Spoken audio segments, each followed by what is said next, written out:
सैफुल्ला है। आज मैं आप लोगों को इस वीडियो में ये बताऊंगा इस ट्यूटोरियल में कि आप पाकिस्तान में अगर आप इलेक्शन लड़ना चाहते हैं तो उसके लिए कागजात नामजदगी जमा कराने का तरीक़ाकार क्या है, जिसे हम नॉमिनेशन पेपर कहते हैं और उर्दू में से कागजात नामजदगी जमा कराना कहते हैं। तो कागजात नामजदगी जमा कराने का तरीक़ाकार क्या है, आज मैं आप लोगों को तफसील से बताऊंगा। ए टू जेड सारी बातें आप लोगों को बताऊंगा और स्क्रीन पे भी दिखाऊंगा कि आप लोगों को कौन कौन से डॉक्यूमेंट्स चाहिए और जो फॉर्म आपने भरना है वो आप कैसे भरेंगे, और तो डिटेल से आप लोगों को बताऊंगा। तो ये जो वीडियो है ये मेरी तरफ से पाकिस्तान के तमाम नौजवानों के नाम है। जैसा कि इमरान खान साहब ने जो अपनी किताब लिखी थी, मैं और मेरा पाकिस्तान, उसमें इमरान खान साहब ने लिखा था कि ये किताब पाकिस्तान के तमाम नौजवानों और कासिम और सुलेमान के नाम। तो मैंने अभी तक किताब तो कोई नहीं लिखी, तो इंशाल्लाह ताला होपफुली ज़रूर लिखूंगा। तो मेरी तरफ से ये जो वीडियो है ये पाकिस्तान के तमाम नौजवानों के नाम है। ओके, तो जैसा कि आप स्क्रीन पे देख सकते हैं, यहाँ मैंने लिखा हुआ है इलेक्शन के लिए कागजात नामजदगी जमा कराने का तरीका। तो आज मैं आप लोगों को कागजात नामजदगी जमा कराने का मुकम्मल तरीक़ाकार स्क्रीन पे दिखाऊंगा।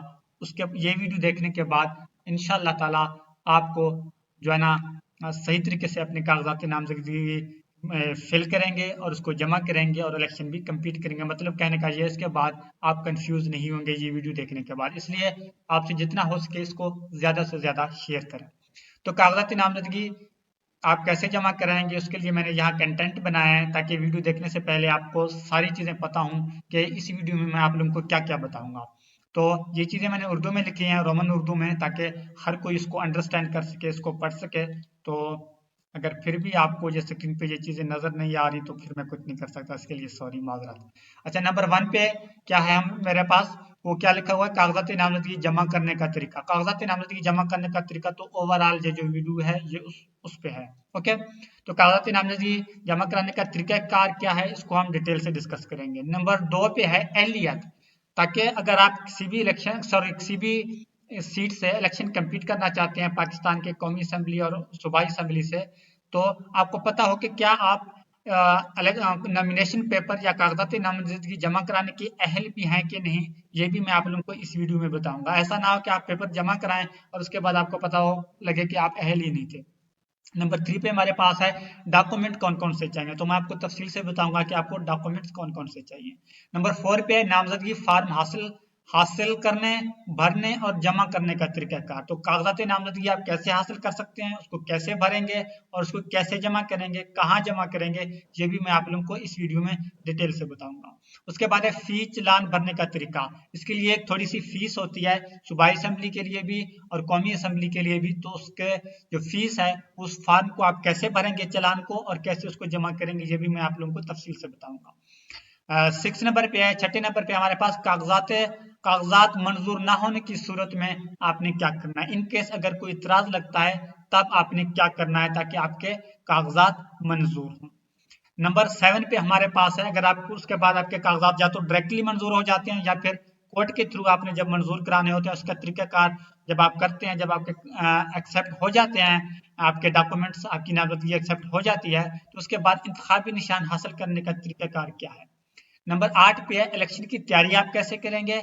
हल्का जात के नक्शे आप कैसे हासिल करेंगे, जिस भी हल्के से आप इलेक्शन लड़ना चाह रहे हैं उसका नक्शा कैसे हासिल करेंगे ताकि आपको पता हो कि आपके हल्के में कौन कौन से इलाके, कौन कौन से गांव, कौन कौन सी गलियां शामिल हैं इवन के। ओके, उसके बाद वोटर लिस्ट आप कैसे हासिल करेंगे, जाहिर बात है आपको वोटर लिस्ट भी चाहिए होंगे।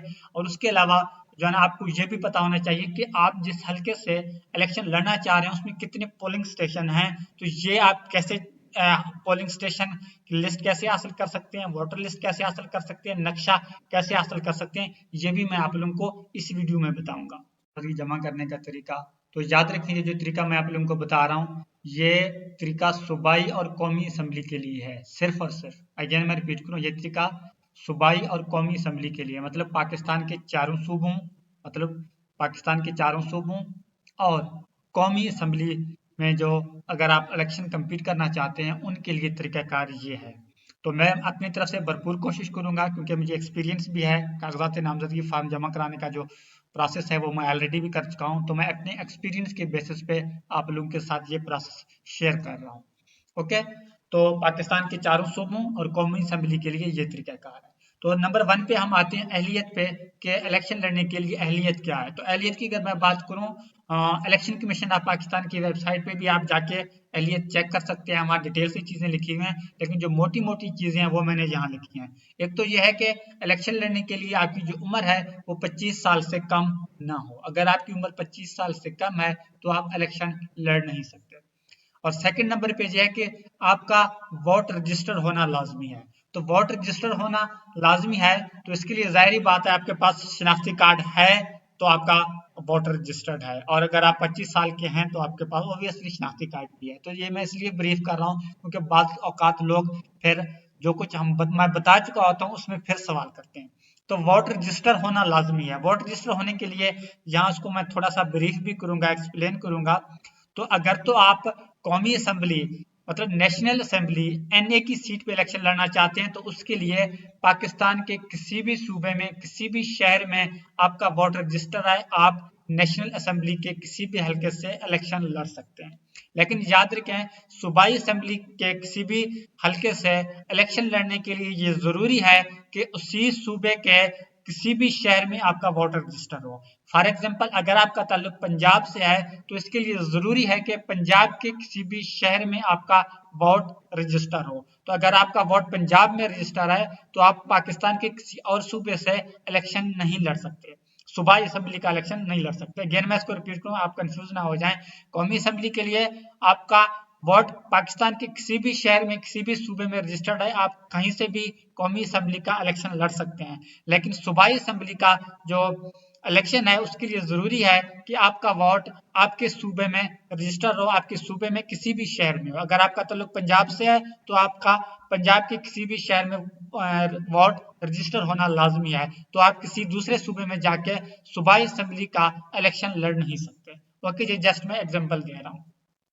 सेकंड ये है कि बैंक डिफाल्टर ना हो आप, तो कोई आपने मतलब बैंक से आप डिफाल्टर ना हो, और इसके अलावा कोई भी मतलब कोई यूटिलिटी बिल्स वगैरह भी आपकी जो है ना पेंडिंग में ना हो, कोई हैवी बिल्स वगैरह। ओके, और नंबर 4 पे कोर्ट से आप सजा याफ्ता ना हो। ओके, तो ये मोटी मोटी चीजें हैं। अगेन मैं इसको रिपीट करूं, 25 साल से आपकी उम्र कम ना हो, वोट आपका रजिस्टर होना चाहिए, बैंक से आप क्लियर हों, आप डिफाल्टर आप ना हों, और उसके अलावा कोर्ट से अदालत से आप सजा याफ्ता ना हो। ओके, फिर मैं आप लोगों को बताऊंगा कि आपको डॉक्यूमेंट्स कौन कौन से चाहिए। तो नंबर 1 पे है ओरिजिनल शनाख्ती कार्ड। तो आपके पास आपका ओरिजिनल कौमी शनाख्ती कार्ड होना लाजमी है। तो ऑब्वियसली इससे क्या होता है, रिटर्निंग ऑफिसर आपको वेरीफाई करता है। तो वैसे भी हर एक काम के लिए शनाख्ती कार्ड तो चाहिए होता ही है। ओके, नंबर 2 पे हमारे पास है कागजात नामजदगी का फार्म। तो कागजात नामजदगी का फार्म जो है वो आपको मिलेगा आपके रिटर्निंग ऑफिसर के दफ्तर से। आपका जो भी रिटर्निंग ऑफिसर है उसके दफ्तर से आपको मिलेगा। तो रिटर्निंग ऑफिसर आपके हल्के का कौन है ये आप इलेक्शन कमीशन की वेबसाइट पे कैसे चेक कर सकते हैं कि कौन है और उसका दफ्तर कहाँ है, ये मैं आप लोगों को आगे चल के स्क्रीन पे ही दिखाऊंगा कि आप इलेक्शन कमीशन ऑफ पाकिस्तान की वेबसाइट पे जाके ये कैसे चेक कर सकते हैं कि जो है ना आपका रिटर्निंग ऑफिसर कौन है और उसका ऑफिस कहाँ है। ओके, और ये याद रखें, ये कागजात नामजदगी फार्म आप उस वक्त हासिल कर सकते हैं जब इलेक्शन कमीशन जो इलेक्शन शेड्यूल है वो अनाउंस करता है। तो अभी आपको पता है कि इलेक्शन कमीशन इलेक्शन शेड्यूल जो है ना वो अनाउंस कर चुका है। तो यहाँ जो है ना जो इलेक्शन कमीशन ऑफ पाकिस्तान की तरफ से जो नोटिफिकेशन है वो आप स्क्रीन पे देख सकते हैं। ये आम इंतखाबात 2024 के लिए है। ओके, तो ठीक है, तो चलते हैं नेक्स्ट। तो मतलब कहने का ये है कि मैं आप लोगों को मुकम्मल जो है ना बताऊंगा तरीक़ाकार। तो ये वीडियो देखने के बाद इंशाल्लाह ताला आप कंफ्यूज नहीं होंगे। ओके, नंबर 3 पे है आपके पास जो है ना आपके 3 पासपोर्ट साइज फोटो होना लाजमी है। ओके, वैसे इलेक्शन कमीशन ऑफ पाकिस्तान की तरफ से जो है वो मेरे ख्याल में दो फोटो होना लाजमी है, लेकिन मैंने यहाँ 3 मेंशन किए, एक आप एक्स्ट्रा भी ऐड कर दें तो कोई इशू नहीं होगा। ओके, नंबर 4 पे शनाख्ती कार्ड की कापी, आपकी जो शनाख्ती कार्ड की कापी है वो होना लाजमी है। और यहाँ सॉरी मैं मेंशन करना भूल गया, आपकी शनाख्ती कार्ड की कापी, और अगर आप शादीशुदा हैं तो आपकी बीवी की शनाख्ती कार्ड की भी कापी आप लाजमी लगाएंगे। ओके, तो नेक्स्ट जो है वोटर सर्टिफिकेट। वोटर सर्टिफिकेट ये बहुत इंपॉर्टेंट है, तो शायद आप लोगों को पता ना हो कि वोटर सर्टिफिकेट जो है ना क्या है। वोटर सर्टिफिकेट आपको अपना भी चाहिए, आपको अपने तजवीज़ कुनंदा का भी चाहिए और तजदीद कुनंदा का भी चाहिए। तो वोटर सर्टिफिकेट आपको कैसे मिलेगा, तो वोटर सर्टिफिकेट जो है आपको इलेक्शन कमीशन, आपको अपने डिस्ट्रिक्ट, आपको जिले इलेक्शन कमीशन के जिले, आपके जिला में जो इलेक्शन कमीशन का ऑफिस है वहां से आपको मिलेगा। ओके, तो वहां आप एक दरखास्त देंगे, उसमें आप लिखेंगे कि मैं फलाने हल्के से इलेक्शन लड़ना चाह रहा हूँ, मुझे मेरे तजवीज़ कुनंदा जिसका नाम ये है और तजवीज़ कुनंदा इसका नाम और शनाख्ती कार्ड नंबर ये है, लिहाजा मुझे और मेरे तजवीज़ कुनंदा और तजदीद कुनंदा इनके जो है ना वोटर सर्टिफिकेट हमें जारी किए जाएं। तो वहां आप जाएंगे तो उन दोनों को भी लेके जाएंगे। अगर आप उनको नहीं भी लेके जाना चाहते तो फिर आप जो है ना उनके सिग्नेचर वगैरह और जो एप्लीकेशन दरखास्त आप लिखेंगे उस पर उनके सिग्नेचर या जो है ना उनके फिंगरप्रिंट लगाएंगे, मतलब जो है ना अंगूठा लगाएंगे, तब आप जाके वहां से वोटर सर्टिफिकेट हासिल कर सकते हैं। और ये भी है कि जो उम्मीदवार है उसका खुद का जाना भी जरूरत नहीं है, आप किसी थर्ड पर्सन को भी भेज सकते हो। आप उसको ये एप्लीकेशन लिख के दें, उस पर आप वोटर जो अलग उम्मीदवार है वो तजवीज़ कुनंदा और तजदीद कुनंदा अपने दस्तखत कर दें, तो कोई भी शख्स वहां से आपके वोटर सर्टिफिकेट आपके जिला इलेक्शन कमीशन के ऑफिस से हासिल कर सकता है। ओके, तो उस पर वोटर सर्टिफिकेट बेसिकली होता क्या है, वो एक सर्टिफिकेट होता है, उस पर ये लिखा होता है कि इसका नाम ये है, इसका जो एड्रेस है परमानेंट एड्रेस और जो है ना करंट एड्रेस ये है, मुस्तकिल पता और आर्जी पता ये है, और इसका वोट इस हल्के में रजिस्टर्ड है। तो कहने का मतलब ये है कि वोटर सर्टिफिकेट से आप वेरीफाई होते हैं। और ये भी याद रखें जो आपके तजवीज़ कुनंदा और तजदीद कुनंदा हैं उनका उसी हल्के से होना लाजमी है जिस हल्के में आप इलेक्शन लड़ रहे हैं। मतलब तजवीज़ कुनंदा और तजदीद कुनंदा का वोट उसी हल्के में रजिस्टर्ड होना लाजिमी है जिस हल्के से आप इलेक्शन लड़ना चाह रहे हैं।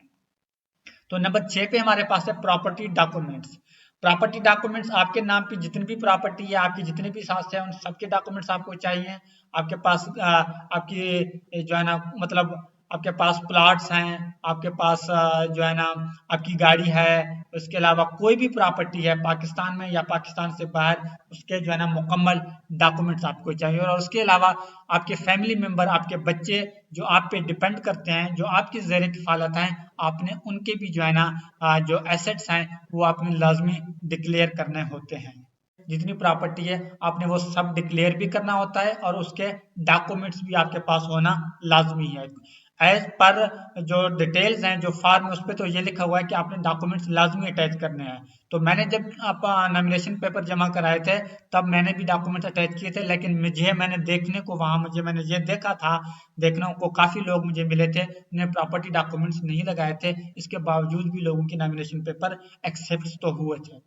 लेकिन अगर मतलब कि आप कोई फेमस पॉलिटिशियन है तो उस सूरत में हो सकता है कि आपके नॉमिनेशन पेपर एक्सेप्ट ना हो अगर आपने उनकी जो कॉपीज हैं या जो डिटेल्स हैं वो आपने ना दिए हों। ओके, नंबर 7 पे FBR रिटर्न्स, आखिरी 3 साल के जो आपके गोशवारे हैं वो आपके पास होना लाजमी है जो आपने FBR में जमा कराए हैं। ओके, आखिरी 3 साल के।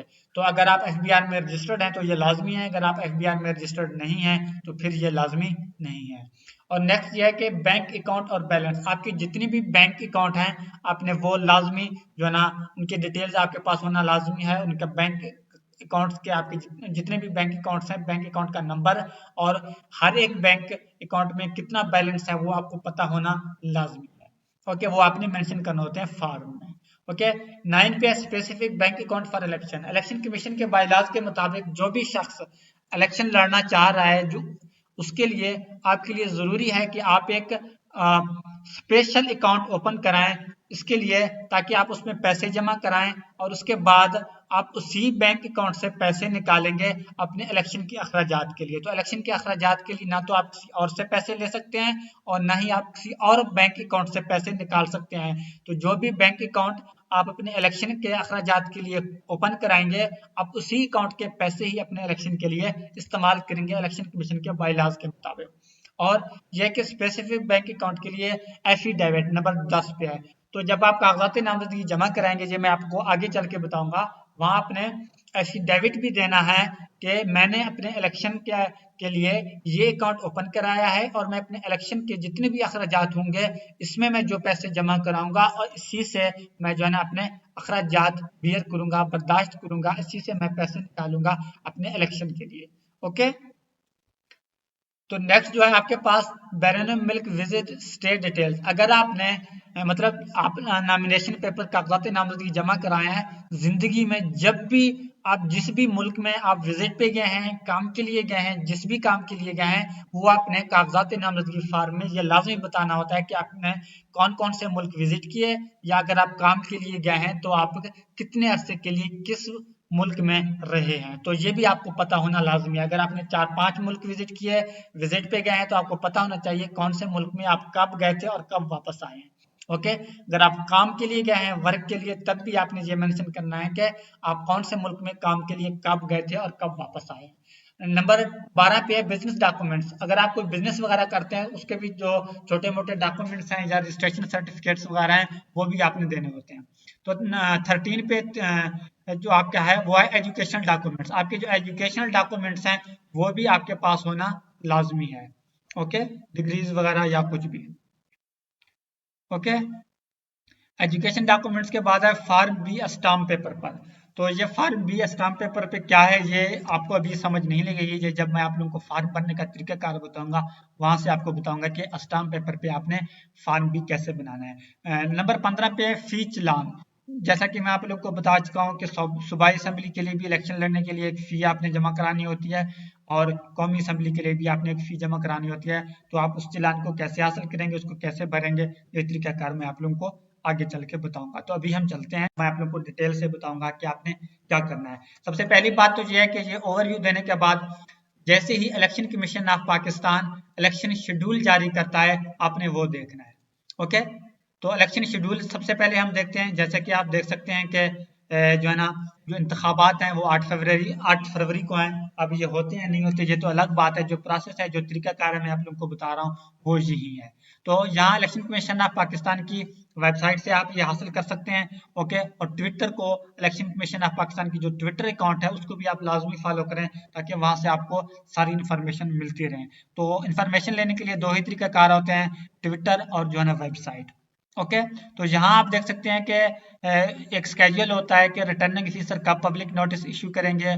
उसके बाद जो है ना, कब से कब तक आप अपने कागजात नामजदगी फार्म है वो जमा करा सकते हैं। उसके बाद होता है कि एक लिस्ट, फाइनल लिस्ट होगा जिसमें जितने भी कैंडिडेट्स हैं उनके नाम होंगे।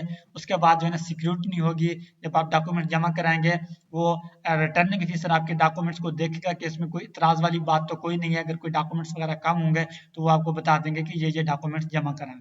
उसके बाद जो है ना, अगर वो कहते हैं कि आप जो है ना एलिजिबल नहीं है, आप ना अहल हैं, आपके डॉक्यूमेंट्स जो है ना हम नहीं लेते, मतलब आप इलेक्शन के लिए अहल नहीं है, तो उसके बाद जो है ना आप कोर्ट में उसको जो है ना रिजेक्ट होने की सूरत में पिटीशन फाइल करेंगे। तो उसके बाद आपके डॉक्यूमेंट्स, आपकी नामजदगी मंजूर होती है या मंजूर नहीं होती, वहां से आपका फैसला आएगा।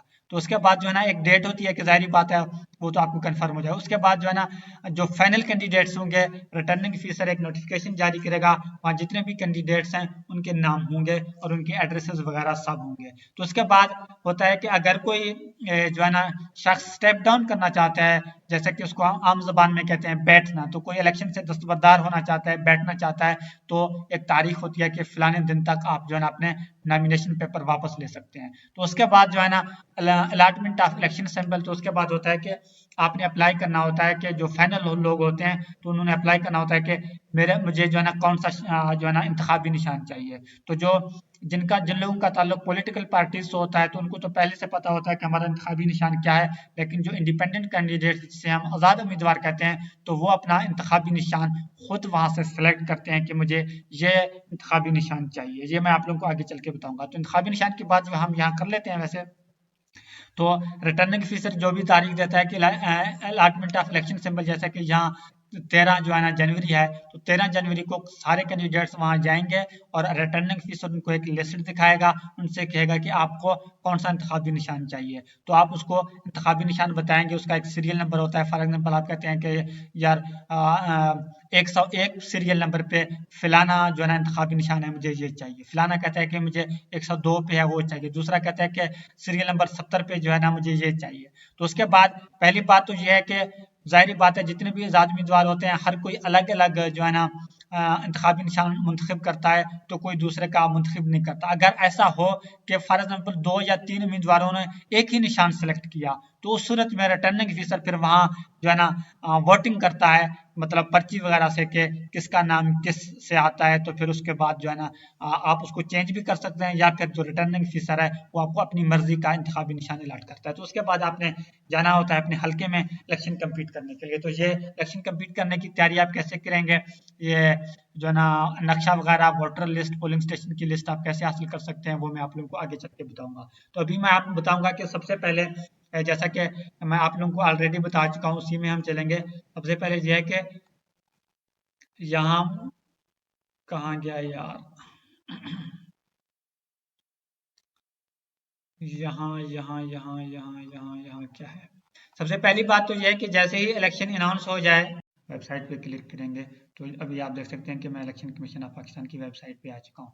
तो यहाँ आप देख सकते हैं कि इलेक्शन शेड्यूल जो है ना 2024, इस पर आप क्लिक करेंगे, ओपन करेंगे, और जनरल इलेक्शन मतलब जो है 2024 अपडेट्स, इसमें आप जाएंगे। तो जो इलेक्शन शेड्यूल है वो उन्होंने यहाँ से अलग से मेंशन कर दिया। जो जनरल इलेक्शन अपडेट्स है उसमें भी जो है ना शेड्यूल जो है ना शामिल होता है। यहाँ देखें अलग से इलेक्शन शेड्यूल जनरल इलेक्शन के लिए यहाँ भी दिया हुआ है, और हम इसमें आ चुके हैं। यहाँ जनरल इलेक्शन 2024 है, इस पर आप क्लिक करेंगे, और इस पे आने के बाद यहाँ आप देख सकते हैं कि यहाँ भी इलेक्शन शेड्यूल उन्होंने दिया हुआ है। ओके, तो कहने का मतलब यह है, इलेक्शन कमीशन ऑफ पाकिस्तान की वेबसाइट पे आने के बाद यहाँ जनरल इलेक्शन 2024 अपडेट्स है, आप इस पे क्लिक करेंगे। ओके, उसको भी आप अलग से अगर देखना चाहते हैं तो आप देख सकते हैं, कोई इशू नहीं है। तो ये जो है ना जनरल इलेक्शन 2024 अपडेट्स, इसमें सारी चीज़ें गिवन होती हैं। तो यहाँ प्रेस रिलीजेस हैं, नोटिफिकेशन हैं, इलेक्शन शेड्यूल है, आर नोटिफिकेशन है, मतलब डिस्ट्रिक्ट रिटर्निंग ऑफिसर और रिटर्निंग ऑफिसर नोटिफिकेशन है, और कंडक्ट ऑफ कोर्ट में मतलब यह है कि जो कंडक्ट ऑफ कोर्ट क्या होता है, conduct of sorry code of conduct, sorry, वो बेसिकली ये होता है कि आपने मतलब जैसे कि कहते हैं ज़ाब्ता अखलाक, तो आपने क्या क्या बाईलाज फॉलो करने होते हैं एज ए कैंडिडेट, बहैसियत उम्मीदवार, आपने क्या क्या किन किन चीज़ों को फॉलो करना होता है। आप इलेक्शन कमीशन ऑफ पाकिस्तान की तरफ से ये आप पे जिम्मेदारी होती है कि आप इलेक्शन कमीशन ऑफ पाकिस्तान के लॉ को फॉलो करें। ओके, वो चीज़ें होती हैं, मतलब कि बैनर्स वगैरह जो आप बनाएंगे उनके साइज वगैरह क्या होंगे, और इलेक्शन से कितने दिन पहले आपने जो है ना आपका जो वर्क है वो आपने एंड करना है, इस तरह की चीज़ें होती हैं। ओके, तो यहाँ आप देख सकते हैं कि आप ये सारी चीज़ें भी देख सकते हैं, लेकिन जो सबसे पहली बात है यहाँ आपने देखना है इलेक्शन शेड्यूल। ओके, तो इस पर आप क्लिक करेंगे, इस पर क्लिक करने के बाद आप इलेक्शन शेड्यूल पे जैसे ही क्लिक करेंगे तो इलेक्शन शेड्यूल आप डाउनलोड करेंगे। तो ये मैं आप लोगों को पहले से दिखा चुका हूँ, पहले से मैं डाउनलोड कर चुका हूँ, तो उसको करने की ज़रूरत नहीं है। मैंने आप जस्ट मेरा मकसद जो है ना आपको बताना है। ओके, तो इसको मैं बैक करता हूँ। ओके, तो इलेक्शन शेड्यूल देखने के बाद आपने क्या करना है, जो आप आर ओ नोटिफिकेशन है आपने वो भी देखना है।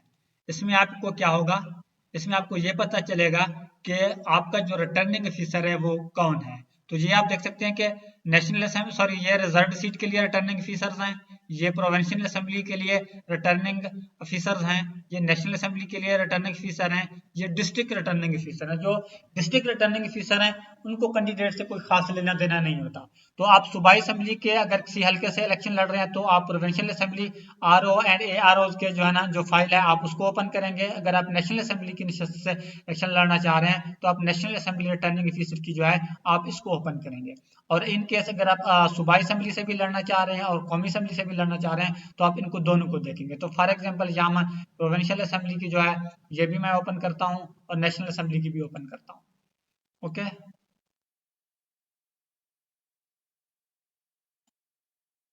ये आप देख सकते हैं, ये मैं जो है ना किसकी ओपन कर चुका हूँ, सॉरी, इसको मैं वापस, हाँ, ये प्रोविंशियल असेंबली के, ये सूबाई असेंबली के लिए है। तो सूबाई असेंबली के लिए फॉर एग्जांपल जिस भी हल्के से आप इलेक्शन लड़ रहे हैं तो आप उसको देखेंगे। जैसा कि अगर आप पंजाब से हैं तो आप पीपी वाले सेक्शन में जाएंगे, आप पीपी 28 से इलेक्शन लड़ रहे हैं, पीपी फिलाने से इलेक्शन लड़ रहे हैं, तो जो भी हल्का है, जो भी सूबा है, ये सबसे पहले खैबर पख्तूनख्वा के जो है ना जो है क्या कहते हैं, खैबर पख्तूनख्वा के हल्के आ रहे हैं, उसके बाद मेरे ख्याल में पंजाब के आएंगे। तो जिस भी हल्के से आप इलेक्शन लड़ना चाह रहे हैं आप उसको देखें। फॉर एग्जाम्पल यहाँ PK5 लिखा हुआ है, तो आप देखते हैं कि ये PK5 जो है ना ये स्वात का एक हल्का है। तो जो आपका रिटर्निंग ऑफिसर है वो ये है, उसका नाम ये लिखा हुआ है, और उसका ऑफिस क्या है, जैसा कि PK5 स्वात 3 में जो रिटर्निंग ऑफिसर है उसका नाम है मोहम्मद जवाद आसिफ, जो कि असिस्टेंट कमिश्नर हैं स्वात के। ओके, जो आपके असिस्टेंट रिटर्निंग ऑफिसर हैं, जो असिस्टेंट हैं वो ये हैं, नंबर एक ये है और एक ये है। एक आपका रिटर्निंग ऑफिसर होता है अब, और दूसरा दो और होते हैं जो कि असिस्टेंट रिटर्निंग ऑफिसर होते हैं। तो उनके ऑफिस वगैरह कहाँ है ये आप देख सकते हैं। तो बेसिकली यहाँ आपने देखना होता है, वो आपने ये देखना होता है कि आपका रिटर्निंग ऑफिसर कौन है और उसका एड्रेस क्या है। तो यहाँ आप देख सकते हैं कि असिस्टेंट कमिश्नर स्वात है। तो अब इलेक्शन स्केड्यूल में जो दिया हुआ है ना, फिलानी तारीख को आपका रिटर्निंग ऑफिसर नोटिफिकेशन जारी करेगा, तो उस दिन आपने इस साहब के आपके अपने रिटर्निंग ऑफिसर के ऑफिस जाना है। वहां से आपको नोटिफिकेशन आप देखेंगे कि आप वो उन्होंने एक नोटिफिकेशन जारी की होती है कि आप जो है ना नॉमिनेशन पेपर कब से कब तक ले सकते हैं, तो उस नोटिफिकेशन को आप फॉलो करेंगे। ओके, वैसे एग्जांपल के लिए मैं आपको बता रहा हूँ, पीपी 236 से आप इलेक्शन लड़ रहे हैं, तो यहाँ आप देख सकते हैं Shahzad Bashir, assistant director LG and CD department Mailsi. तो उसका जो है ना पीपी 236 का जो और रिटर्निंग ऑफिसर है वो ये है, और उसके जो असिस्टेंट रिटर्निंग ऑफिसर है वो ये है।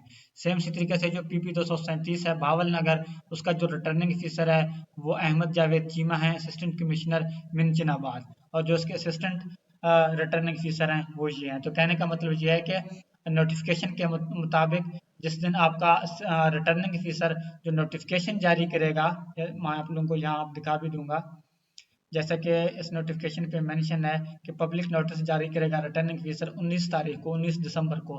तो 19 दिसंबर को आप अपने रिटर्निंग ऑफिसर के ऑफिस जाएंगे या उनके नंबर पे कॉल करके उनको कंफर्म करेंगे कि सर जो पब्लिक नोटिस आपने जारी किया है, मतलब हम कब से कब तक अपने नॉमिनेशन पेपर जमा करा सकते हैं, मतलब उसको आपने फॉलो करना है। मतलब जो रिटर्निंग ऑफिसर होता है वो basically election commission of Pakistan के इंस्ट्रक्शन को फॉलो कर रहा होता है। तो जाहिर बात है जस्ट मतलब ऑफिशियल वर्क के लिए वो एक नोटिस तो जारी करता है, लेकिन यहाँ तो आपको कंफर्म होता है कि उसने हर सूरत में पब्लिक नोटिस जारी करना ही करना होता है अगर इलेक्शन डिले वगैरह ना हो।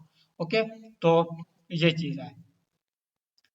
तो ये जो है ना, सॉरी कहाँ गुम किया उसको, हम कहाँ थे, अच्छा हम यहाँ थे।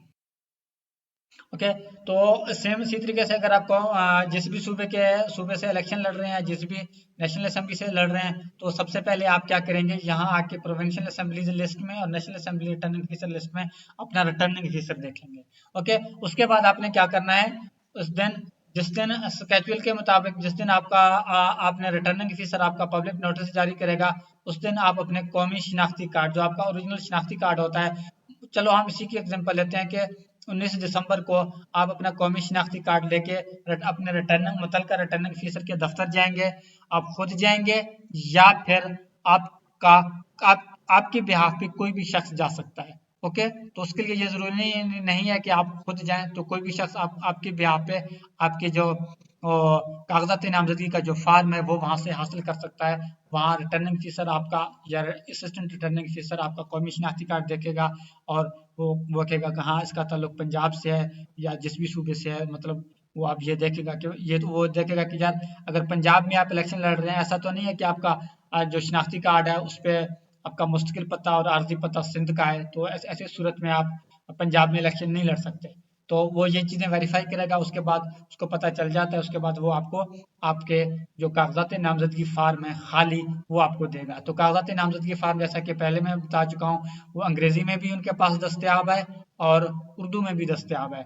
तो चाहे तो आप नामजदगी फार्म उर्दू में भी हासिल कर सकते हैं और चाहे तो आप नामजदगी फार्म इंग्लिश में भी हासिल कर सकते हैं। तो जैसा कि आप यहाँ पे देख सकते हैं ये इंग्लिश में है। ओके, ये इसकी मैंने तस्वीरें बनाई हैं। तो ये जो है ना नामजदगी फार्म जो है ये उर्दू में है, तो जिसमें आप इजी फील करते हैं भरने में, तो आप उर्दू में भी हासिल कर सकते हैं, अंग्रेजी में भी हासिल कर सकते हैं। तो इस वक्त जो नॉमिनेशन फार्म हासिल करने की जो फ़ी है, एक फार्म की जो फ़ी है वो 100 रुपये है। तो अगर आप कहते हैं कि आपको एक अंग्रेजी में चाहिए एक उर्दू में चाहिए, तो आप 200 रुपये पे करेंगे, तो फिर आपको एक उर्दू का फार्म मिलेगा और एक अंग्रेजी का मिलेगा। अगर आप उर्दू में 2 चाहते हैं तो फिर सिर्फ उर्दू के अगर आप 2 लेना चाहते हैं तब भी आप 200 देंगे, अगर आप 3 लेना चाहते हैं तो 3 लेंगे। तो आपको मेरी बात की समझ आई होगी। तो अब क्या है, अब उसके बाद आपने क्या करना है, डॉक्यूमेंट्स तो मैं आपको ऑलरेडी बता चुका हूँ, उसके बाद अपने फार्म को भरना है। तो अंग्रेजी में भरना चाहते हैं अंग्रेजी में भर सकते हैं, इंग्लिश में भरना चाहते हैं इंग्लिश में भर सकते हैं। ओके, तो यहाँ मैं आप लोगों को एग्जांपल दे रहा हूँ कि मैं उर्दू का जो फार्म है नामजदगी फार्म है वो आप लोगों को यहाँ दिखा रहा हूँ ताकि हर एक को बआसानी हर कोई इसको समझ सके। अंग्रेजी में मैं नहीं करना चाह रहा, अगर आप अंग्रेजी में करना चाहते हैं तो आप खुद उसको भर लीजिएगा। जी, फॉर्म फिल करने का जो तरीकाकार है, एक तो आप यहाँ पासपोर्ट साइज तस्वीर लगाएंगे उम्मीदवार की, गम से लगा दें, चिपका दें, और साइड पे एक या दो तस्वीरें एहतियातन लगा दें, कोई इशू नहीं है। ओके, यहाँ हल्का इंतखाब का नंबर और नाम। ओके, तो सबसे पहली बात तो ये है कि यहाँ आप हल्के का नाम लिखेंगे। हल्के का नाम क्या होता है? हल्के का नाम होता है फॉर एग्जांपल पंजाब के हल्के पीपी से शुरू होते हैं, for example PP 286, PP 285, PP 280, PP 100, PP 110, PP 1, PP 2, जो भी पीपी 10 जो है। खैबर पख्तूनख्वा के भी इसी तरह नंबर होते हैं हल्कों के, सिंध के भी होते हैं और बलूचिस्तान के भी होते हैं। तो यहाँ आप जिस भी हल्के से इलेक्शन लड़ना चाह रहे हैं, आप उस हल्के का जो नंबर है वो लिखेंगे। मैं यहाँ एक एग्जांपल लूंगा सूबाई असेंबली का और एक लूंगा कौमी असेंबली का। फॉर एग्जांपल अगर आप इलेक्शन लड़ रहे हैं पंजाब से, तो यहाँ मैं लिखूंगा PP1। PP1 जो आता है आई थिंक अटक में आता है, तो यहाँ आप PP1 लिखेंगे। तो कौमी असेंबली और सेनेट पे लाइन लगाएंगे, सूबाई असेंबली के ऊपर आप यस का निशान लगाएंगे, तो यहाँ आप लिखेंगे पंजाब। ओके, और नीचे आप लिखेंगे अटक, खाली अटक। अगेन मैं रिपीट करूंगा, PP1 सूबाई असेंबली पे यस का निशान लगाएंगे, यहाँ आप पंजाब लिखेंगे और नीचे अटक लिखेंगे। तो नीचे अगर आप चाहें तो पूरा भी लिख सकते हैं, PP1 अटक पंजाब, कोई इश्यू नहीं है। ओके, उसके बाद असेंबली के उम्मीदवार का तजवीज़ कुरंदा, जो आपका तजवीज़ कुरंदा है जिसका आपने वोटर सर्टिफिकेट हासिल किया था, यहाँ आप उसकी कवायद दर्ज करेंगे। बेसिकली ये जो है ना एक एफिडेविट की तरह है। तो यहाँ आप उसका नाम लिखेंगे जो आपका तजवीज़ कुरंदा है, यहाँ उसका शिनाख्ती कार्ड नंबर लिखेंगे। तो यहाँ बतौर वोटर उसका जो सिलसिला नंबर है, सिलसिला नंबर वोटर सर्टिफिकेट जो है ना उस पर वो लिखा होता है। इंतखाबी इलाके की इंतखाबी फहरस्त, फहरस्त का में जो सीरियल नंबर वगैरह आता है वो आप यहाँ पे लिखेंगे। ओके, इंतखाबी इलाके की इंतखाबी फहरस्त जो सीरियल नंबर होता है वो लिखेंगे, तहसील जो होता है उसका वो लिखेंगे, ज़िला वो लिखेंगे, और उसके अलावा यहाँ जो है ना उसका नाम लिखेंगे, और यहाँ पे उसका जो मौजूदा पता होता है वो लिखेंगे, जो कि उसके शनाख्ती कार्ड पे भी लिखा हुआ है और वोटर लिस्ट पे भी लिखा हुआ है। तो यहाँ जिस हल्के से आप इलेक्शन लड़ रहे हैं उस हल्के का आप लिखेंगे, जैसा कि यहाँ हुआ है PP1 हमने जो कि किया है। तो अगेन सॉरी, मैं यहाँ आपको बताना भूल गया, अगर कौमी असेंबली के लिए आप कर रहे हैं फॉर एग्जांपल यहाँ आप लिखेंगे NA1। तो यहाँ कौमी असेंबली पे आप यस का निशान लगाएंगे, सेनेट और सूबाई असेंबली पे आप लाइन लगाएंगे। तो मुझे नहीं पता NA1 कौन से शहर में है, तो मैं एग्जाम्पल के तौर पर ले रहा हूँ, फॉर एग्जाम्पल NA1 इस्लामाबाद में है, तो NA1 लिखेंगे, तो यहाँ आप इस्लामाबाद लिखेंगे। तो यहाँ पे नीचे अगर आप चाहें तो NA1 इस्लामाबाद पूरा का पूरा लिख सकते हैं। बाकी जो तरीकाकार है वो सेम है, यहाँ आप अपने तजवीज़ कुनंदा का नाम लिखेंगे, तजवीज़ कुनंदा की डिटेल्स लिखेंगे जो कि मैं आप लोगों को बता चुका हूँ। तो उसके बाद जो है ना ये है, यहाँ पर आप तारीख लिखेंगे जिस तारीख को आप ये नॉमिनेशन पेपर जो है ना भर रहे हैं। तो उसके बाद आपका जो तजवीज़ कुनंदा है अगर वो अपना दस्तखत कर सकता है यहाँ दस्तखत करेगा, और अगर तो अंगूठा छाप है तो वो यहाँ अंगूठा लगाएगा। तो सेम सी तरह जो तायद कुनंदा है उसके भी सेम चीज़ें जो मैंने आपको ऊपर तजवीज़ कुनंदा के लिए बताए हैं, तो तायद कुनंदा के लिए भी आप सेम वही चीज़ें लिखेंगे। उसके बाद ये जो आता है नंबर 2 पे जो है ना ये सिर्फ सेनेट इंतखाबात के लिए है। तो कौमी असेंबली और सूबाई असेंबली के लिए अगर आप नॉमिनेशन पेपर जमा करा रहे हैं तो आप इस पे लाइन लगा दें, क्योंकि सेनेट के लिए जो तरीकाकार है वो तो अलग है, लेकिन जो फॉर्म है वो सेम है। इस पे आप क्रॉस का निशान लगाएं क्योंकि ये आपके इस्तेमाल के लिए है ही नहीं। उसके बाद नामजद फर्द की तरफ से इकरारनामा और बयान हल्फी। ओके, तो नामजद फर्द की तरफ से इकरारनामा और बयान हल्फी। नामजद फर्द कौन होता है? बेसिकली नामजद फर्द जो होता है वो उम्मीदवार होता है। तो जिसके लिए ये आप नॉमिनेशन पेपर ये नामजदगी फॉर्म जमा कर रहे हैं, जो तो ये उम्मीदवार के लिए है। तो वो आप लिखेंगे कि मेरा ताल्लुक जो है ना फिलाने, अगर आप किसी पॉलिटिकल पार्टी से हैं तो आप यहाँ पॉलिटिकल पार्टी का नाम लिखेंगे, जैसे कि अगर आप तहरीक इंसाफ से हैं तो यहाँ आप लिखेंगे पाकिस्तान तहरीक इंसाफ। ओके, और अगर तो आप आज़ाद लड़ रहे हैं तो आप इस पर लाइन लगाएंगे, तो यहाँ आप लिखेंगे दूसरा जो है ना, या मेरा किसी सियासी जमात से कोई ताल्लुक नहीं है, तो आप इस पे क्लिक करेंगे, या आप ब्रैकेट में आज़ाद लिख दें, आज़ाद उम्मीदवार। ओके, पाकिस्तान के आइन के मुताबिक ये जो है ना लाजमी है, अगर आप इसमें फाल नहीं करते तो फिर आप नॉमिनेशन पेपर जमा नहीं करा सकते। तो नेक्स्ट जो है ना हमारे पास वो ये है कि मैं इकरार करता हूँ कि मैं इंतखाबी अखराजात के, जैसा कि मैं आप लोगों को बता चुका हूँ ना, तो अगर आप जितने भी हलकों से इलेक्शन लड़ रहे हैं हर एक हलके के लिए अलग अलग बैंक अकाउंट ओपन कराएंगे। तो जो भी अकाउंट आपने जिस भी हलके के लिए ये फॉर्म भर रहे हैं उसके लिए आपने जो भी बैंक अकाउंट ओपन कराया है उसका अकाउंट नंबर आप यहाँ पे लिखेंगे। तो उसका यहाँ पे जो है ना शेड्यूल बैंक नंबर, तो मतलब उसका जो आई बैन नंबर होता है चेक बुक पे आप वो लिखेंगे। ओके, बाकी यहाँ अकाउंट नंबर यहाँ लिखेंगे, यहाँ उसका आई बैन नंबर लिखेंगे, IBAN जो आगे नंबर आता है वो लिखेंगे। और जहाँ जिस भी ब्रांच में है, फॉर एग्जांपल मैं कहता हूँ कि F8 इस्लामाबाद में है तो यहाँ आप F8 इस्लामाबाद लिखेंगे, या आप कहते हैं कि सदर कराची में है तो HBL सदर कराची, तो आप यहाँ सदर कराची लिखेंगे। वो जाहिर बात है आपको पता होगा आपका बैंक अकाउंट किस शहर में और कौन से ब्रांच में है। उसके बाद मेरा शनाख्ती कार्ड नंबर, जो उम्मीदवार का शनाख्ती कार्ड नंबर है वो आएगा, या उम्मीदवार का राब्ता नंबर आएगा, या उम्मीदवार का जो ईमेल एड्रेस है वो आएगा। अगर ईमेल एड्रेस है तो वो लिखें, अगर नहीं है तो कोई इशू नहीं। तो उसके बाद मेरे असासाजात वाजिबात की तफसील बमा मेरे शरीक हयात और मेरे ज़ेर कफ़ालत बच्चों के गुज़श्ता 3 जून तक की तफसील पर मुंसलिक है। तो ये चीज़ है, तो ये आप याद रखें जब आप यहाँ असासाजात वगैरह डिक्लेयर करेंगे, ये आखिरी फाइनेंशियल ईयर के करेंगे। मतलब आप देखें अभी जो है ना 12 दिसंबर है, तो आप जब यहाँ आप चीज़ लिखेंगे तो यहाँ 30 जून बेसिकली 30 जून 2023 तक की तफसील आप यहाँ पे लिखेंगे। ये तो जस्ट एक अभी आप एक एफिडेविट दे रहे हैं, तो यहाँ आपने कुछ भी नहीं करना, यहाँ आपने तारीख लिखना है और यहाँ उम्मीदवार का दस्तखत करना है। ओके, तो उसके बाद आपका मतलब कहने का ये है कि यहाँ तो एक बयान हल्फी के तौर पर है, शायद कोई कंफ्यूज हो जाए, जो आपने मतलब ये आप इकरारनामा दे रहे हैं कि जो कुछ मैं यहाँ डिक्लेयर कर रहा हूँ इस फॉर्म पे, मैं मेरे बच्चे और मेरे ज़ेर कफ़ालत जितने भी बच्चे हैं उन सब के तफसील मैं इस फॉर्म पे जो है ना मेंशन कर रहा हूँ, लिख रहा हूँ, वो जो कि आगे जाके लिखने हैं। यहाँ जस्ट आप दस्तखत करेंगे, मतलब एक एफिडेविट दे रहे हैं, और जहाँ तारीख लिखेंगे, तारीख आप वो लिखेंगे जिस दिन आप ये फॉर्म भर रहे हैं।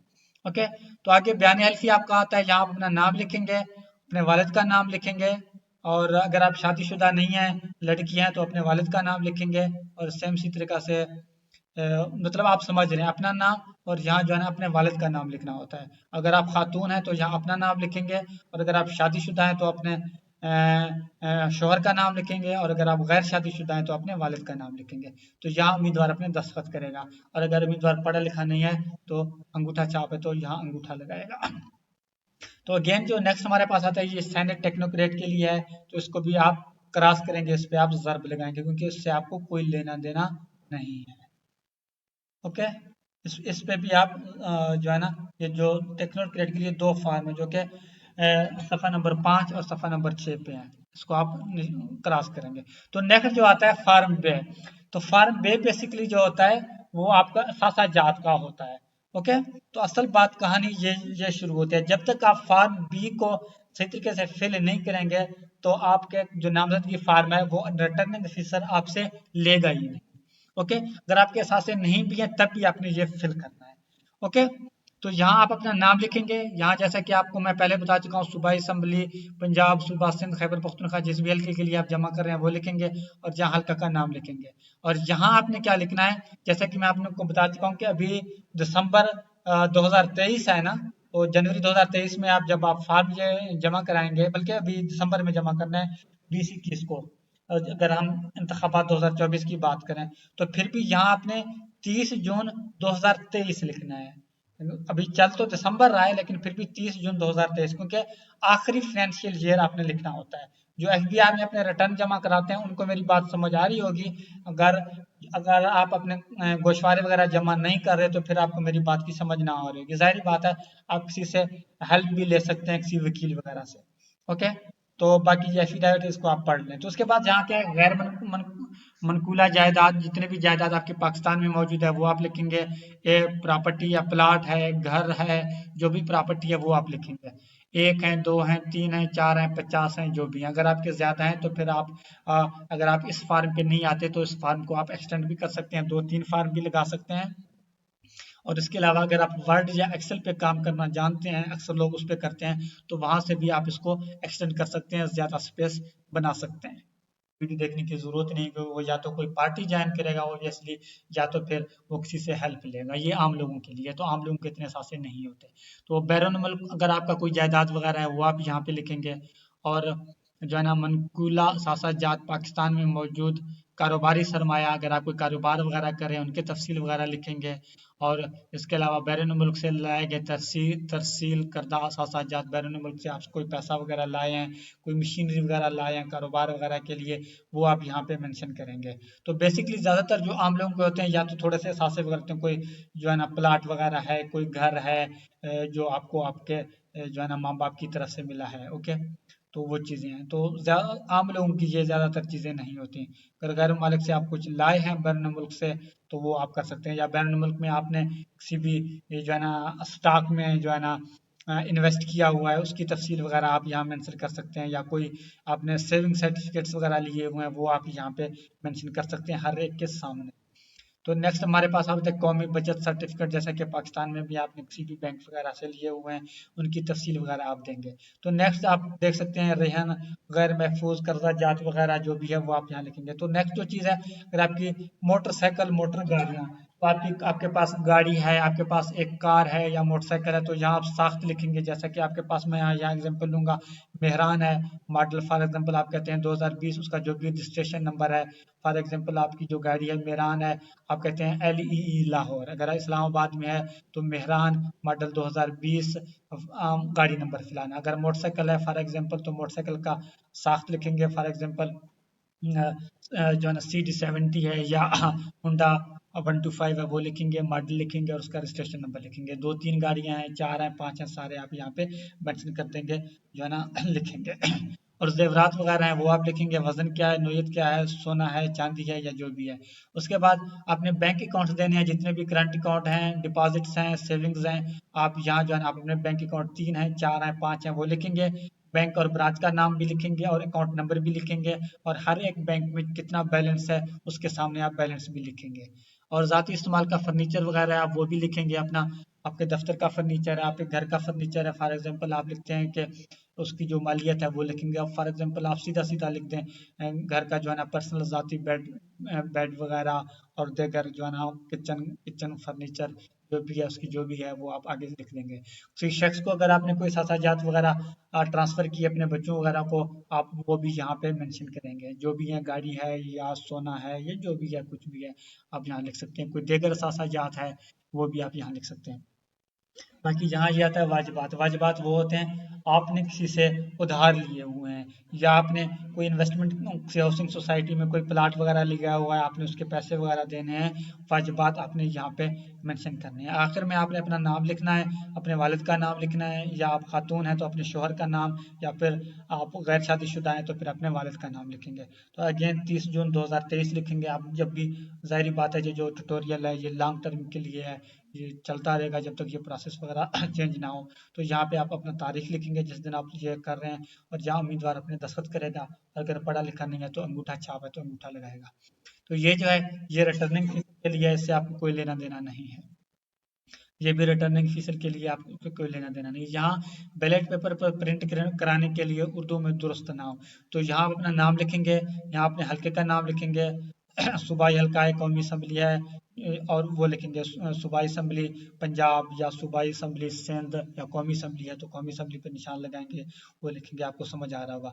यहाँ हल्का नंबर लिखेंगे। ओके, तो यहाँ बेसिकली आपने इस बॉक्स में अपना सही नाम उर्दू में कौमी शनाख्ती कार्ड के मुताबिक लिखें जो बैलेट पेपर पर प्रिंट कराना मकसूद हो। तो यहाँ आपने वो नाम लिखना है, उर्दू में लिखना है जो आपके शनाख्ती कार्ड पे है।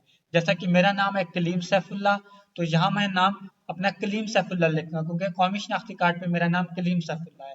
तो वैसे जो मैं फेमस हूँ इंजीनियर कलीम सैफुल्ला के नाम से, तो यहाँ मैं इंजीनियर कलीम सैफुल्ला नहीं लिखूंगा। बेशक मुझे लोग इंजीनियर कलीम सैफुल्ला के नाम से जानते हैं, लेकिन कौमी शनाख्ती कार्ड पे मेरा नाम कलीम सैफुल्ला है, तो जहाँ कलीम सैफुल्ला। फॉर एग्जाम्पल अगर कोई सरदार है तो वो अपना उसका कौमी शनाख्ती कार्ड पे जो भी नाम है वो लिखेगा। फॉर एग्जाम्पल हम अगर कोई शख्स है उसका नाम है मकसूद अहमद, शनाख्ती कार्ड पे उसका नाम है मकसूद अहमद, लेकिन बेसिकली वो सरदार है, तो लोग उसको जानते हैं सरदार मकसूद खान। लेकिन तो फिर आप यहाँ सरदार मकसूद खान नहीं लिखेंगे, शनाख्ती कार्ड पे आपका नाम मकसूद खान है, तो फिर यहाँ आप अपना नाम मकसूद खान लिखेंगे। से अब क्या है, अब आपने इसके साथ क्या करना है, आप अपना कौमी शनाख्ती कार्ड की फोटो कापी एक लगाएंगे इस पे। ओके, अगेन हम इस पे चलते हैं। इस पे आप अपनी मतलब ये फॉर्म फिल करने के बाद इस पे आप अपनी कौमी शनाख्ती कार्ड की एक फोटो कापी लगाएंगे, अपने तजवीज़ कुनंदा की फोटो कापी की एक कापी लगाएंगे, सॉरी शनाख्ती कार्ड की एक फोटो लगाएंगे, फोटो कापी लगाएंगे, तजवीज़ कुनंदा की भी लगाएंगे, तजदीद कुनंदा की भी लगाएंगे। और अगर आप शादीशुदा हैं तो आप अपने वाइफ अपने हस्बैंड की शनाख्ती कार्ड की कापी लगाएंगे। ओके, और उसके अलावा आपने अपना जो वोटर सर्टिफिकेट है आपने अटैच करना है, अपना, अपने तजवीज़ कुनंदा का और तजदीद कुनंदा का। और उसके अलावा आपके प्रॉपर्टी डॉक्यूमेंट्स, आपके जायदादें जितने भी हैं उसके जितने भी डॉक्यूमेंट्स हैं वो उसके साथ लगाएंगे। और उसके अलावा अगर आप ना एनटीएन रजिस्टर्ड है, अगर आप अपने गोशवारे वगैरह जमा करते रहते हैं तो आपने क्या आखिरी 3 साल के गोशवारे जो है ना वो भी प्रिंट करके इसके साथ लगाएंगे। ओके, और बैंक अकाउंट, जो स्पेसिफिक बैंक अकाउंट आपने ओपन किया है उसके लिए आपने एक एफिडेविट देना होता है। एफिडेविट जो है वो आप एक जो आम पेपर जो होते हैं ना सफ़े, उस पे आप लिखेंगे कि एफिडेविट, या आप लिखेंगे इसको क्या कहते हैं, एफिडेविट को उर्दू में क्या कहते हैं यार, हलफनामा, इस तरह का मेरे ख्याल में कहते हैं। तो आप लिखेंगे कि हलफनामा बराए बैंक अकाउंट इलेक्शन के लिए, इस तरह का कुछ लिखें, या एफिडेविट फॉर इलेक्शन लिखेंगे। ठीक है। तो या इसको बेसिकली जो रिटर्निंग ऑफिसर है वो इसको लिखवाता होता है बैंक अकाउंट सर्टिफिकेट, वो आप लिखेंगे।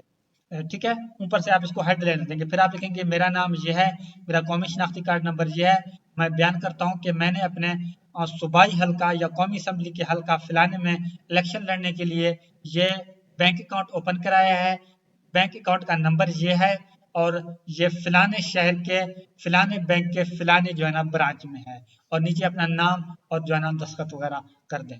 ओके। उसके बाद जो है ना आपका जो अगर बिजनेस वगैरह है उसके डॉक्यूमेंट्स इसके साथ अटैच करेंगे, और आपके जो एजुकेशनल डॉक्यूमेंट्स हैं, तालीमी डॉक्यूमेंट्स हैं, अगर आप डिग्री होल्डर हैं या आपने मैट्रिक किया हुआ है, जो भी आपकी तालीम है उसके जितने भी डॉक्यूमेंट्स वगैरह हैं वो लगाएंगे। और उसके बाद आपने यहाँ मैंने लिखा है, जैसा कि मैंने आपको बताया पहले, कि आखिर में आपको बताऊंगा फार्म बी स्टाम्प पर। तो ये जो फार्म बी मैंने आपको यहाँ बताया था ना, जो आखिरी में जो अखराजात वगैरह के लिए है, सॉरी यहाँ पे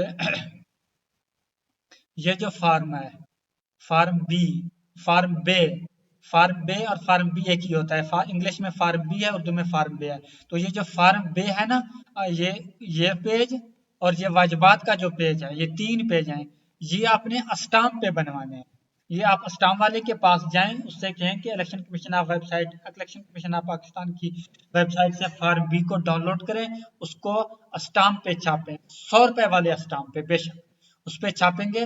और यहाँ जो फार्म पे भी आप इसको भरेंगे, उसको आप अलग से स्टाम्प पेपर भी इस पे इसको प्रिंट कराएंगे, जैसा पे आपने जो चीजें इस फार्म पे आपने लिखी हैं, सेम एज इट इज आप जो है ना जो आपका जो मतलब जो स्टाम्प पेपर है उस पे भी आप वही चीजें लिखेंगे, क्योंकि इलेक्शन कमीशन ऑफ पाकिस्तान के मुताबिक ये अखराजात, सॉरी, ये जो सासाजात और अखराजात या जो वाजबात वगैरह हैं, ये आप ताकि स्टाम्प पेपर पे जाहिर करें, ताकि कल को आप ये ना कह सकें कि मैंने तो सिंपल पेपर पे ये चीज़ें दी थी, ये मैंने गलत दी थी, या मेरे पास उस वक्त डॉक्यूमेंट्स वगैरह नहीं थे, ये मुझसे गलत डिक्लेयर हुए। तो स्टाम्प पे डिक्लेयर करने का मकसद ये है कि कल को अगर आप ये गलत जात वगैरह जाहिर करेंगे तो आप पे केस वगैरह भी हो सकता है, जैसा कि हमारे जो है ना खान साहब पे हुआ था अनफॉर्चुनेटली, और उनको जो है ना वो डिस्क्वालीफाई होना पड़ा है। तो अल्लाह ना करे कि ऐसा हो। इमरान खान साहब जो है ना हमारे पाकिस्तान के लीडर हैं, हम सब उसको फॉलो करते हैं, और हम उम्मीद करते हैं कि अल्लाह ताला उनको जो है ना नेक्स्ट प्राइम मिनिस्टर बनाए। एनीवे, इसको जो है ना आप जो है ना स्टाम्प पेपर पे प्रिंट कराएंगे। ओके, तो नेक्स्ट मैं जो चीज़ें आपको दिखा रहा था वो आपको चलेंगे। अच्छा, उसके बाद आपने जो फी चलान है, जो फी चलान है वो आपने क्या करना है, फी चलान के लिए आपने जाना है नेशनल बैंक ऑफ पाकिस्तान में। नेशनल बैंक ऑफ पाकिस्तान में जो सिंपल फार्म होता है वो आप हासिल करेंगे, या किसी भी फोटो कापियर से की शॉप से भी आप हासिल कर सकते हो। उससे कहेंगे यार नेशनल बैंक ऑफ पाकिस्तान की फार्म दे दें, उस पर अपना नाम वगैरह अपने हल्के का नाम लिखें, और उस पर जो डिस्क्रिप्शन है उसमें आप लिखेंगे कि बुराई election commission of Pakistan, just आपने ये लिखना है for election commission of Pakistan या बुराई इलेक्शन कमीशन ऑफ पाकिस्तान। तो जो चीज़ें आपने अटैच करनी है वो भी मैं आपको बता चुका हूँ, और जो फॉर्म है वो भरने का तरीकाकार भी मैं आपको बता चुका हूँ। डॉक्यूमेंट्स लगाने हैं वो भी आपने अटैच कर लिए। अब आपने क्या करना है, उसको एक फाइल में सारे डॉक्यूमेंट्स को तरतीब दें अच्छे से, और फाइल के ऊपर अपना नाम लिखें। जैसा कि मेरा नाम है कलीम सैफुल्ला, तो मैं लिखूंगा कलीम सैफुल्ला। अगर मैं सूबाई असम्बली के एक सीआरपी के लिए जमा कर रहा हूँ तो मैं लिखूंगा सूबाई असम्बली पीपी फलाना। अगर मैं नेशनल असम्बली के लिए कर रहा हूँ तो मैं उसके लिए पे लिखूंगा कलीम सैफुल्ला जो है ना एन ए फलाना। तो ये चीज आप लिखेंगे, या आप कुछ फर्दर आप डिटेल लिखना चाहते हैं वो लिखेंगे, और अपना मोबाइल नंबर या एड्रेस वगैरह भी लिखना चाहते हैं वो लिखें। और उसके बाद आपने क्या करना है, जो इलेक्शन शेड्यूल है उसके मुताबिक आप पे ये लाजिम है कि जो डेडलाइन है, डेडलाइन से पहले पहले आप रिटर्निंग ऑफिसर के ऑफिस में जाएंगे। जैसा कि यहाँ dates for filing of nomination paper with returning officer by candidates 20 से 22 दिसंबर है। तो ये सब कुछ करने के बाद आप अपनी फाइल को लेके जाएंगे 20 से 22 दिसंबर तक। जब भी आप जाएं आप रिटर्निंग ऑफिसर से मिलें, और आप उनको अपना अपनी ये जो फाइल है ये आप उनको देंगे, तो वो आपसे ये फाइल लेगा। अब ये जरूरी नहीं है कि आपने उनको फाइल दी है, ये आपके डॉक्यूमेंट्स जो हैं आपके वो एक्सेप्ट होंगे, तो आप वो अपने पास रखेगा ये डॉक्यूमेंट्स। मतलब जितने भी कैंडिडेट्स हैं वो उनसे लेगा। हर एक जाहिर बात है, कोई 20 को जाएगा, कोई 21 को जाएगा, कोई 22 को जाएगा। ज्यादातर रिटर्निंग ऑफिसर आखिरी दिन जो है ना फाइल जमा करते हैं। ये तो आपके रिटर्निंग ऑफिसर पे डिपेंड करता है कि वो किस दिन लेगा। एनीवे जब चाहे आप उनको जमा करा सकते हैं। अगर रिटर्निंग ऑफिसर खुद भी अवेलेबल नहीं होगा तो उसका असिस्टेंट रिटर्निंग ऑफिसर होगा, वो आपकी फाइल रख लेगा। तो उसके बाद आपको जो है ना जब आप उसको जमा कराएंगे तो फिर वो आपको एक फॉर्म देगा, उस पर आपका नाम वगैरह लिखेगा। वो आपको बताएगा कि आपकी आप ये रिसीविंग है, हमने आपसे फाइल तो ले ली है, लेकिन फिलाने दिन आप फिर वापस आए, ताकि हम आपको बता सकें ये जो आपके डॉक्यूमेंट्स हैं इनमें कोई हमें इतराज वगैरह नहीं है, कोई डॉक्यूमेंट्स वगैरह कम नहीं है। तो जैसा कि यहाँ जो है ना होता है लास्ट डेट ऑफ सिक्योरिटी, तो बेसिकली वो आपकी फाइल को सिक्योरिटी के लिए अपने पास रख लेता है। तो अगर कोई डॉक्यूमेंट्स वगैरह कम हो तो फिर सिक्योरिटी डेट से पहले वो आपको कॉल करेगा कि भाई आपके फाइल में फलाना फलाना डॉक्यूमेंट्स कम है, या आपके एजुकेशनल डॉक्यूमेंट्स कम है, या आपके प्रॉपर्टी डॉक्यूमेंट्स कम है, या अगर किसी ने वोटर सर्टिफिकेट अपना जमा नहीं किया, या तजवीज़ कुनंदा का सर्टिफिकेट जमा नहीं किया, तो फिर वो आपको बताएगा कि भाई फलाने तारीख को आप आ जाएं, ये डॉक्यूमेंट्स आपके कम है, ये आप जमा कराएं। ओके, तो वो आप जो है ना लास्ट जो सिक्योरिटी है, फिर आपकी वो सिक्योरिटी होगी। सिक्योरिटी वाले दिन आपको आपने जाना है, आपने डॉक्यूमेंट सारे हर सूरत में जो है ना पूरे करने हैं। तो उसके बाद रिटर्निंग ऑफिसर फिर वो डॉक्यूमेंट्स को देखेगा।